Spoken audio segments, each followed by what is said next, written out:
Sasa kuna mwanamke ambaye hedhi yake ilianza vizuri kabisa ikitoka ya kawaida na ikawa na mpangilio mzuri kabisa, lakini kadri siku zinavyoenda anaanza kuona hedhi yake inaanza kubadilika. Aidha siku zinashindwa kufanana. Alikuwa anamzunguka siku 28, sasa mara unaenda 30, mara unarudi 27, haueleweki kabisa. Lakini mwanamke huyu pia anaona hedhi yake inatoka aidha nyingi sana na inatoka kwa siku nyingi, kuanzia siku ya kwanza mpaka siku ya 7.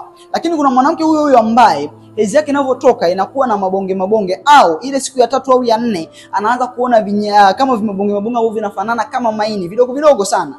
Sasa mwanamke ukiona hivyo, wewe una changamoto katika via vyako vya uzazi, una maambukizi ambayo yamepelekea homoni kubadilika na kutokuwa sawa, ushindwe kuwa katika mpangilio wake ambao ni mzuri. Tunajua tuna homoni mbili ambazo zinahusiana na masuala ya uzazi, ambayo hasa katika swala la hedhi pamoja na urekebishaji kwa ajili ya maandalizi ya mimba. Kuna estrogen na progesterone. Hivyo ikitokea sasa estrogen ikashindwa kuwa na uwiano sawa, hedhi zako haziwezi kuwa sawa. Mwanamke wewe kama unapata dalili hizi, tafuta suluhisho la kudumu haraka kabla madhara hayajawa makubwa zaidi. Nitafute nikusaidie.